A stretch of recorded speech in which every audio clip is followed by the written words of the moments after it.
नमस्कार सगळ्यांनो, शुभ सकाळ. कशा आहात सगळे? खुश असाल ना आता? तर आज आपण उन्हाळ्यासाठी स्पेशल मुळ्याची भाजी करणार आहोत. तर त्यासाठी बघा साहित्य काय आहे. पालेभाजीला कांदा हा बराच लागतो, टोमॅटो थोडासा, उभ्या चिरलेल्या मिरच्या अशा तिखट होण्यासाठी, आणि लसूण बऱ्यापैकी एक गड्डी.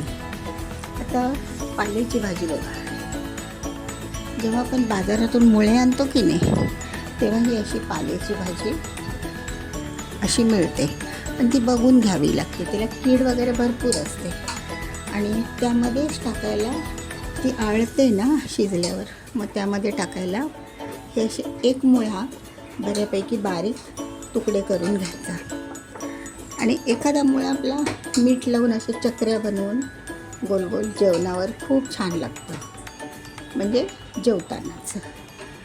त्याच्यासाठी साहित्य हे झालं. आणि ओलं खोबरं मात्र गरजेचं आहे. ओलं खोबरं, कातलेलं ओलं खोबरं वरती शिवरायचं, एवढंच साहित्य आहे.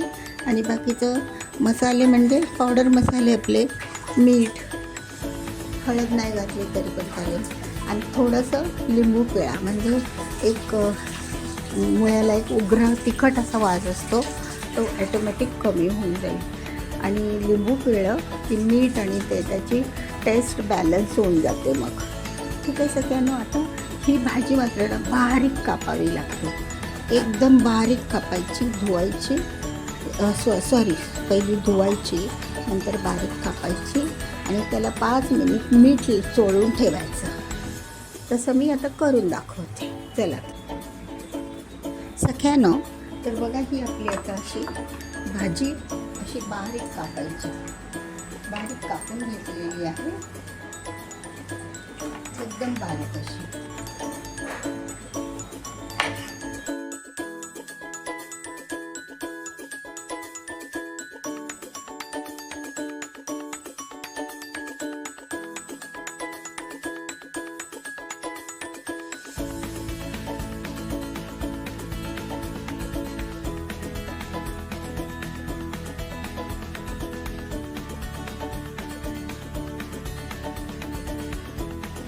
बघा मैत्रिणींनो, ही आता आपली अशी भाजी कापून झाली आहे बघा, बारीक कापली आहे.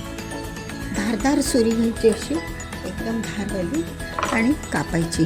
आता ती काय करायची, का चाळणीमध्ये घालायची, आणि त्याला थोडंसं मीठ चोळायचं, म्हणजे तो मुळ्याचा जो उग्र वास, तिखटपणा जास्त असतो, वेगळा विशिष्ट वास असतो त्याला एक वेगळ्या प्रकारचा, तर तो निघून जातो. मग आपण त्यामध्ये लिंबू पिळं, मीठ टाकलं की तो बॅलन्स होतो. ठीक आहे सगळ्यांना. आता ही आपण मीठ लावून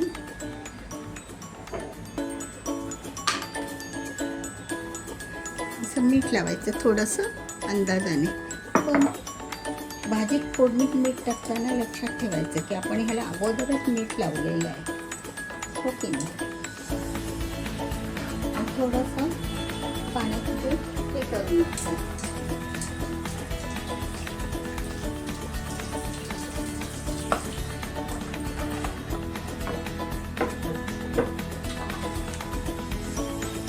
मीठ लावून ना अशी चुरून घ्यायची थोडीशी, बघा अशी चुरून घ्यायची. मीठ लावल्यानंतर ती होते, नरम पण होते आणि चांगली होते. फक्त आपण फोडणीत मीठ टाकताना लक्षात ठेवायचं की आपण ही डबल टाकतो किंवा आपण अगोदर टाकलेलं आहे, तर मग खारट होणार भाजी. बघा कशी झाली ती. परत एकदा आपण पाण्याखालून काढून घेऊया सख्यानो. तर आता ह्या फ्राय पॅनमध्ये आपण भाजी घालणार आहोत. त्यासाठी मग आपलं साहित्य तर दाखवलंच की तुम्हाला. तेल टाकूया थोडं, जास्त तेल नाही टाकलं तरी चालेल, थोडंसं भाजी परतवण्यापुरतं.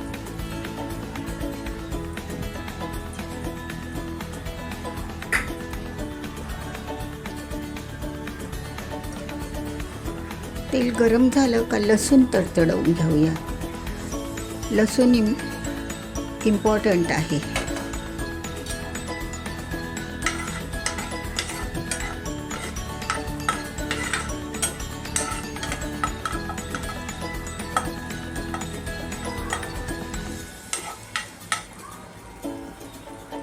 थोडीशी आपण वासासाठी जिरे टाकूया.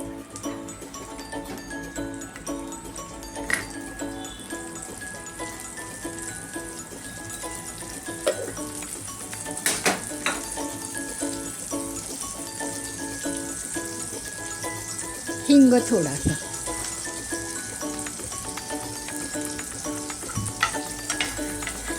तेल चांगलं तापलंय. आता कांदा मिरची हे घालूया. मिरच्या उभ्या चिरलेल्या.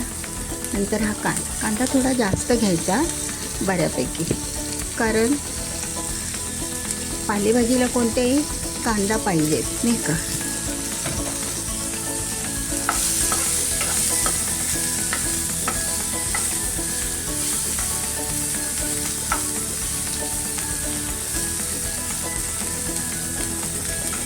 आता हा कांदा नरम पडला की त्यामध्ये भाजी सोडायची.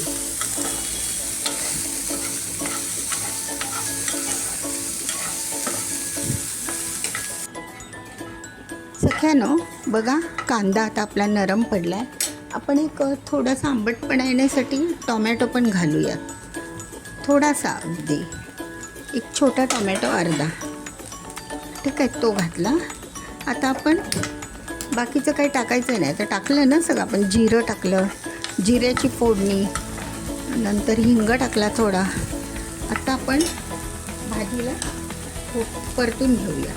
हे आपण मुळ्याचे तुकडे करून घेतले होते ना थोडेसे, कारण पाल्याची नुसती भाजी ती बरी नाही लागत. मग असा एक मुळा छोट्यापैकी तो घालून घ्यायचा.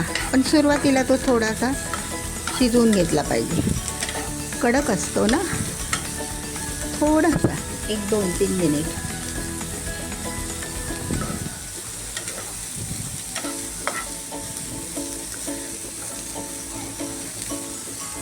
किंचित आपण रंगासाठी हळद टाकूया.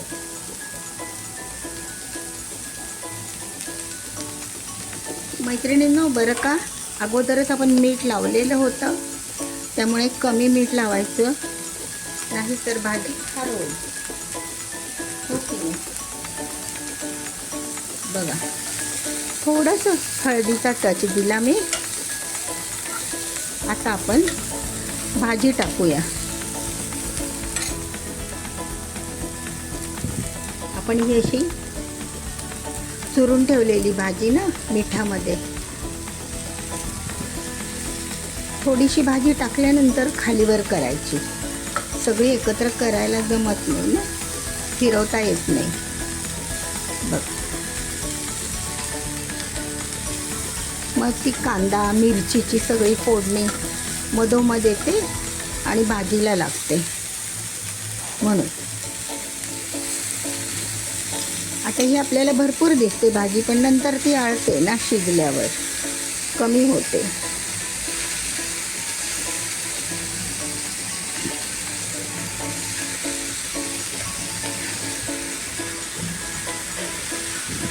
आता ही शिजवून झाली की वरून आपल्याला खोबरं फक्त शिवरायचं, खोबरं पसरवायचं, ओल्या नारळाचं हे असं खोबरं शिजवून झाल्यानंतर. पण आता शिजल्यानंतर मी दाखवते तुम्हाला. सख्यानो, तर बघा ही आता आपली अशी झालेली आहे मुळ्याची पालेभाजी. मुळ्याचा पाला असतो की नाही तो. मैत्रिणींनो, ही भाजी खाणं फार गरजेचं आहे. त्यामुळे कॅल्शियम, बाकीचे प्रोटीन्स, विटॅमिन्स सगळं ह्याच्यामध्ये आहे. कॅल्शियमचा स्रोत आहे. परत आपलं पोट साफ होण्यासाठी सगळ्यात उत्तम पर्याय आहे. दुसरं काही नाही, तुम्ही खाल्लं औषध तरी चालेल, पण आपलं जर पोट साफ असेल ना तर एक फ्रेश वाटतं ना दुसऱ्या दिवशी सकाळी. तर हे तुम्ही खा. पोट साफ होण्यासाठी खूप चांगला हा औषधी इलाज आहे. तर अशी मुळ्याची भाजी आणायची. पाला बघून घ्यायचा, त्याला कीड वगैरे असते ना बरीच, बघून घ्यायचा थोडा. बघा, तर ही आता आपली अशी भाजी तयार आहे. बघा किती सुंदर दिसते ना. त्याला थोडासा मी हळदीचा टच दिला, एवढंच. आता मी तुम्हाला ही सर्व करून दाखवते. आणि आता उतरता त्यामध्ये आपण खोबरं टाकणार आहोत. खोबऱ्याचा चून, तर व्हाईट आणि हिरवं खूप छान कॉम्बिनेशन दिसतं बघा. आता ही आपली भाजी तयार आहे. सर्व करून दाखवते तुम्हाला. मैत्रिणींनो, तर बघा ही आपली आता अशी मुळ्याची भाजी तयार आहे. खूप छान लागते आणि ही इतकी औषधी भाजी आहे ना, म्हणजे आपलं पोट साफ व्हायला कॅल्शियमयुक्त अशी. तर तुम्ही ही नक्की करा, घरच्यांना पण आवडेल. खूप छान होते. मी सांगितलेल्या सगळ्या पद्धती फॉलो करून बघा. ही मुळ्याची पालेभाजी खूप चांगली आहे. फक्त करायला स्वच्छ करायची चांगली आणि मीठ लावून ती करून घ्यायची, फोडणीला टाकायची. जास्त साहित्य लागत नाही, काय नाही. व्हिडिओ कसा वाटला मला कमेंटमध्ये सांगा. तुम्ही पण करत असाल तर ते पण सांगा. ठीक आहे. सगळ्यांना व्हिडिओ बघितल्याबद्दल धन्यवाद. बाय.